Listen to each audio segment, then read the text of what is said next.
Thua ti dhe s'ka... Nuk është çështje dakordësie, kjo është memorandumi që ta kanë sjellë, pra kjo është pjesë e memorandumit. Po kanë rënë dakord. Kanë rënë dakord të shkëmbejnë. Tondi, siç bëran dakord për robrit, pra robrit i shkëmbyer 1000, deri tash janë shkëmbyer 800 robër, nuk janë shkëmbyer, janë shkëmbyer 900, nuk janë shkëmbyer 1000. Deri tash. Kanë rënë dakord, pra kjo 6000 tregon që nesër do nxjerrin që do neve i bëm 6000, ju ku i keni 6000, nuk i keni.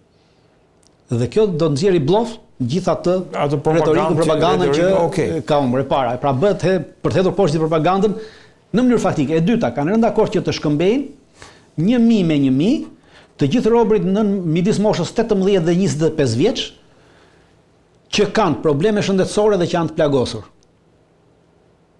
E qartë. Edhe kjo është po e njëjta shifër që bëhet sërish për të hedhur poshtë atë numrin e madh, sepse nuk ka 1000 robër të plagosur Ukraina rus, nuk i ka kapacitet, nuk i ka. Kurse rusët kanë diku të rreth 6000 robër aktualisht. Po, ka thënë edhe Zelenski ka qetur fëmijë, po. Jo, fëmijët është gjë tjetër, është një pikë për fëmijët dhe pika për fëmijët është në memorandumin e ukrainasve, të cilët kanë thënë që duhet bëhet lla për 330 fëmijë që të pretendojnë që rusët i kanë marrë me zor në Rusi. Por në këtë pikën e memorandumit rusët e kanë cekur këtë punë e fëmijëve dhe thonë që do ta shohim listën emër për emër. Dhe ju kanë kujtuar që para 2 viteve u paraqit një listë për 150 vetash, për 150 fëmijësh që paraqiti Ukraina. Dhe rezultoi në një moment caktuar që të 150 ta fëmijë nuk ndodheshin në Rusi, po ndodheshin në Gjermani. Dhe një pjesë e tyre ishin trafikuar nga Ukraina. Nga Ukraina apo Rusia? Nga Ukraina, jo nga Rusia, ishin trafikuar nga Ukraina. Nëse, e qartë, e qartë.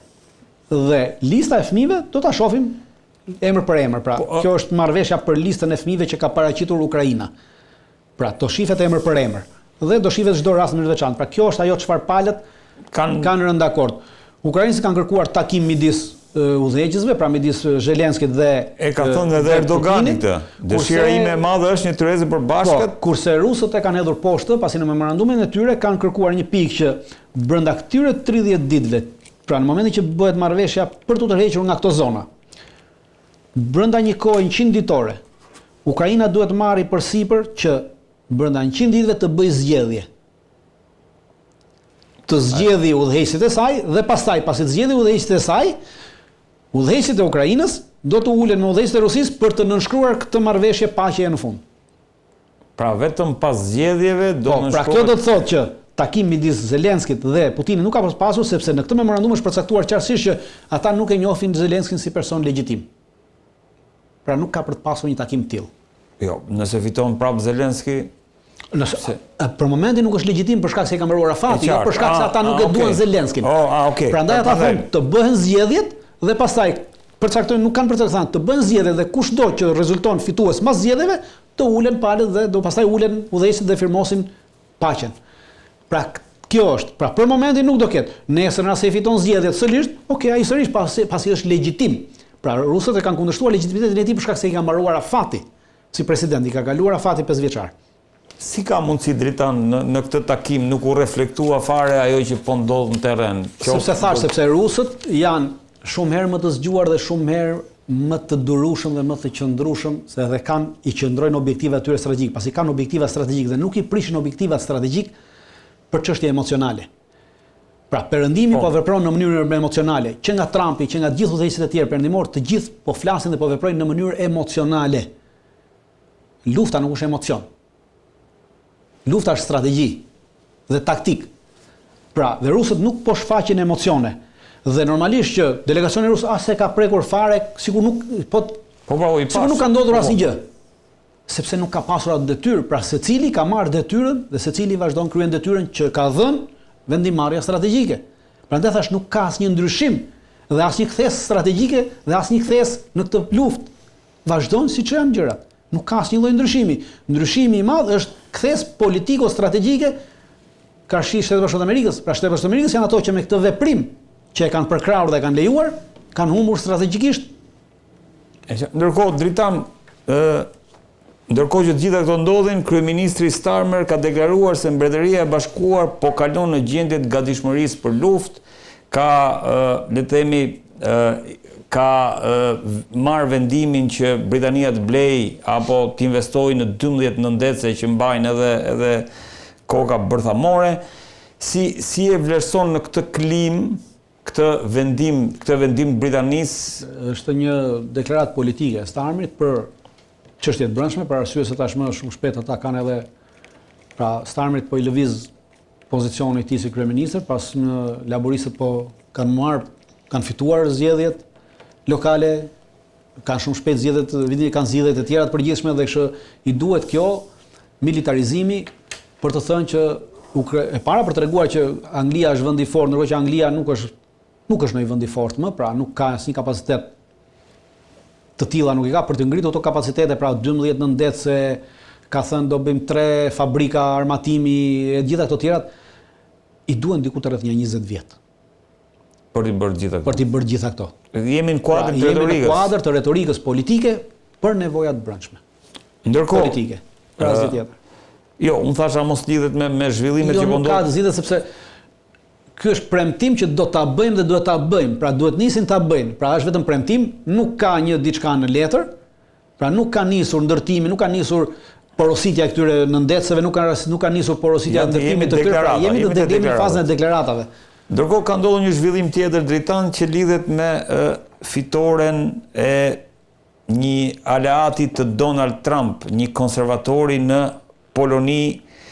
Si e vlerëson këtë moment? Çfarë do të prodhojë, sepse Polonia duke qenë se është një nga, le të themi, të paktën bashkë me Gjermaninë, Francën edhe Britaninë, është një nga elementët kyç për sa i përket shënon një pikthese në politikën e brendshme të vendeve të NATO-s, por jo në pikthese në raport me Rusinë. Konfliktin, pse? Me konfliktin. E para, për herë të parë pas vitit 2023, kemi në Evropë fitoren e një konservatori. Pra në 2023 nuk bën zgjedhjet, humbën konservatorët në Evropë, nëse mbani mend. Po. Humbën në Francë, humbën në Rumani, humbën gjithandej. Po fituan në Gjermani. Nuk fitoi AFD-ja, apo konservatorët, po nuk fitoi AFD, po. Por hera e parë që një konservator fiton zgjedhjet. Ky është konservatori i natyrës që ndodhi në Amerikë, domethënë me Donald Trumpin. Po, është konservator nacionalist. Është konservator ultranacionalist. Pra i përket këtij lloji konservatizmi, pra nacionalist polak. Dhe duke qenë se është nacionalist polak, kemi një kthes brenda politikës të brendshme të NATO-s në raport me Rusinë dhe me Ukrainën. Pse në raport me Ukrainën? E para, me datë dje, pardje dhe tje NATO-ja u mblodh në Vilnius të Lituanisë. Pra ishte mbledhja e NATO-s për çështjet sigurisë të vendeve balltike. Po. Dhe sulmi ndodhi një ditë para kësaj mbledhje, sulmi në Rusi. Pra sulmi ndaj deterrencës bërthamore ndodhi një ditë para mbledhjes të NATO-s. Dhe imagjinoni, para një viti, me datë 4 tetor, Ukraina sulmoi radarin e deterrencës nukleare të Rusisë, nëse mbani mend, me Atakam. Dhe atë e sulmoi me datë 16 tetor u bë sërish takimi i NATO-s në duhet ta kem foton aty regjia. Takimi i NATO-s në Bruksel, i ministrave të jashtëm të NATO-s. Pra të gjitha këto veprime, Ukraina i bën para takimeve të NATO-s. Për treguar që shikoj, kam akoma kapacitet, kam fuqi, NATO ka fuqi, ne jemi fuqi. Pra, nuk kanë të bëjnë me takimin në Stamboll, po kanë të bëjnë direkt me NATO-n. Dakor. Dhe tashmë vim te kjo. Dje Mark Rutte doli dhe deklaroi, pra në ndryshim të asaj që ka deklaruar deri më sot, tha që rruga e Ukrainës në NATO është e pashmangshme, sërish. Dhe 32 vende të NATO-s janë angazhuar që Ukraina të jetë pjesë e NATO-s. Kështu deklaroi dje Mark Rutte publikisht. Tha 32 vende, ndërkohë që nuk është e vërtet. Vendet e NATO-s brenda kemi që kanë thënë që nuk janë dakord që Ukraina të jetë pjesë e NATO-s. Kemi Hungarinë, kemi edhe Slovakinë, dy që kanë deklaruar publikisht. Dhe tashmë kemi edhe Poloninë, sepse presidenti polak që u zgjodh e kishte pika e 8 e programit të tij në zgjedhje përcakton qartësisht që Ukraina nuk do të jetë asnjëherë pjesë e NATO-s sa kohë ne do të jemi në NATO, sepse kanë drejtën e vetos. E qartë, pra, e qartë. Ku bën 3 vende që nuk e pranojnë dhe NATO e ka vështirë ta fusë nesër Ukrainën me 3 vende që ngrenë veton. Pra kjo është ndryshim pikthese në NATO. Realizohet edhe kërkesa e Rusisë, kërkesa kryesore. Dhe Amerikës, dhe Amerika ka pranuar që NATO mos jetë pjesë e... Po. Pra, neve kemi 4 vende NATO që po thonë që s'do jetë. Dhe aleati kryesor i Shtetit Bashkuar të Amerikës ushtarakisht në këto 3 vitet e fundit në Evropë është Polonia, nuk është më as Gjermania, as Franca, as Anglia. Aleati kryesor është Polonia me 5%. Jo vetëm me 5%, po me gjithçka tjetër, pra ka pasur përkraje politike nga të dy administratat, pra edhe nga Trump edhe nga administrata Biden. Është një tjetër regji, është një foto ku janë gjithë ato bazat kryesore nga shkon armatimi në Ukrainë janë Poloni, i është lënë menaxhimi i bazave, i është lënë Polonisë. Pra vetëm një vit e gjysmë i menaxhuan bazat, vetëm 2 vjet i menaxhuan bazat amerikane, pastaj ja kanë kaluar Polonisë menaxhimisht, në Poloni kanë vendosur sistemin e mbrojtjes së Aegis. Dhe dita pra, Polonia është aktualisht aktori kryesor i NATO-s, i Amerikës në Evropë dhe jo vendet e tjera. E dyta, ky ka deklaruar që do ndërpresim marrëdhëniet me Ukrainën dhe do ndërhyjnë në Bashkimin Evropian, nuk do që Bashkimi Evropian të japi para për Ukrainën gjithashtu deri në momentin që Ukraina do të marrë përgjegjësi thot për krimet që Ukraina ka bërë gjatë luftës së dytë botërore ndaj polakëve. E qartë. Dhe kërkon të njëjtën dhe kërkon që të gjitha ato shoqata organizata neonaziste në Ukrainë të mos jenë më pjesë e as ushtrisë, as policisë dhe as qeverisjes. Pra, në një farë mënyrë ky kërkon një denazifikim. Dhe vim te Rusia, cila një nga pikat kryesore thot demilitarizim dhe denazifikimi i Ukrainës. Pra, e qartë. Por ama kemi një gjë tjetër. Kjo nuk do thotë që Polonia është bërë aleate me Rusinë, jo. Për arsye se ky është antirus i tërbuar. Dhe thotë që neve me Rusinë nuk mund të kemi asnjëherë marrëdhënie. Armiku jon kryesor do të mbetet Rusia për shkak të kaluarës. E ka përcaktuar. Vazhdon edhe tash e kishte retorikë të fushatës ti. Pra nuk është, por ama ç'a bën? Ky ka deklaruar që e kishte pjesë të fushatës që në asnjë moment, as në kohë paqe dhe as në kohë lufte, asnjë ushtar polak nuk do të vendoset në Ukrainë, për as edhe një lloj arsye. E qartë. Pra çdo lloj tentative e atyre koalicionit të vullnetshme që po diskutohet për të hyrë në Ukrainë, nuk mund të bëhet pa Poloninë, dhe derisa ky thotë që neve nuk do marrim pjesë në këtë dhe nuk marrim pjesë thotë në as edhe një lloj tentative të tillë, automatikisht kjo heq mundësinë dhe thotë nuk do lejojmë përdorimin e Polonisë për të tilla aventura. Pra i ka hequr mundësinë gjithë pjesës tjetër të NATO-s, me përjashtim Amerikën, pra edhe Amerikas që s'është pjesë, që të çojnë trupa nesër nuk e nga do t'i çojnë.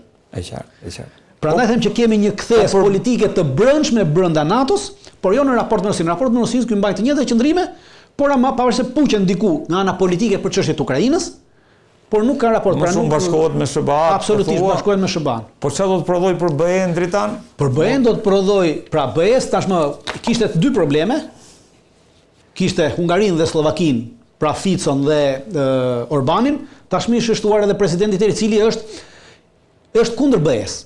Dhe e kishte pjesë, ka pasur është kundër BE-s dhe ka pjesë të fushatës thotë që neve duam një Ukrainë me identitet, duam një Poloni me identitet polak në Bashkimin Evropian dhe jo një Poloni me identitet evropian në Bashkimin Evropian, pra nuk duam polak me pasaportë evropiane, po duam polak në Evropë me pasaportë polake. Ky është ajo që pra është nacionalist në aspektin e saj e mbajtjes së identitetit kombëtar. Dhe është kundër, pra gjithë pjesa tjetër e Evropës janë përshuar në identitetet kombëtare. Dhe edhe gjithë ata ignorantët që shkojnë pas Evropës, pra edhe këta tanët, politika jonë përshuar në identitetin kombëtar, pra identiteti kombëtar është bazë. Dhe polakët janë vendi që kanë identitetin kombëtar më të theksuar në Evropë. Polakët. Dhe ata po tashmë ju erdhi një president i cili thotë baza e kombit dhe baza e shtetit thotë është identiteti kombëtar. Nuk është globalizmi, nuk është liberalizmi, nuk është ajo që po reklamohet pra ta shuajmë atë, pra të shuajmë identitetin kombëtar se jemi evropian, jo mos jemi evropian, jemi shqiptar në Evropë. E qartë. Dritan, të falenderoj shumë që të kisha. Ishte kënaqësi si gjithmonë, ndërkohë regjia le të vi i ftuari tjetër.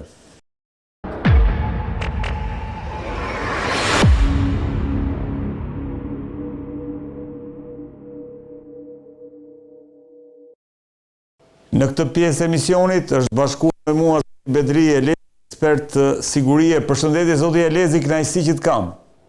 Përshëndetje që trafik jemi.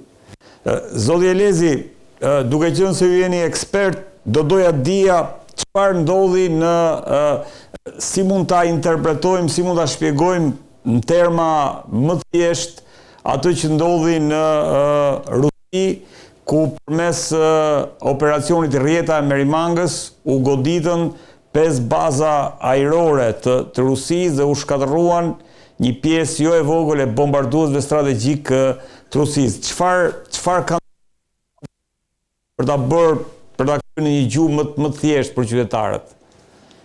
E para, kjo është një dëshmi e saktë se në çfarë niveli është e organizuar inteligjenca ukrainase dhe bashkëpunimi i saj me partnerët ndërkombëtar.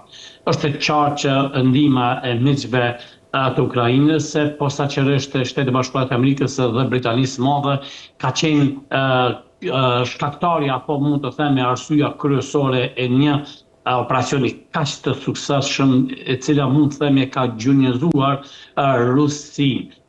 Ky veprim faktikisht ka ardhur fillimisht pas një pune të jashtëzakonshme të cilën e thanë edhe vetë përfaqësuesit e inteligjencës së Ukrainës për të identifikuar mund të themi mënyrat e pejkalimit të gjitha antiradareve, të gjitha pajisjeve dhe mjeteve dhe mekanizmave që kanë ndërmarrë veprimet për të garantuar vendet, lokacionet të cilat janë goditur dhe më pas në mbështetje të drejt për drejt të sistemeve ushtarake koherente cilat i ka në dispozicion Ukraina, kanë arritur që të godasin fuqishëm 5 baza të rëndësishme dhe mjaft të kontrolluara të administratës apo përkatësisht Putinit. Në këtë rast ne kemi parë që vetëm përmes zhvillimeve të inteligjencës, vetëm përmes kapaciteteve të angazhimeve inteligjente dhe bashkëpunimit me partner mund të arrihet edhe deri tek mënyra se si janë përdorur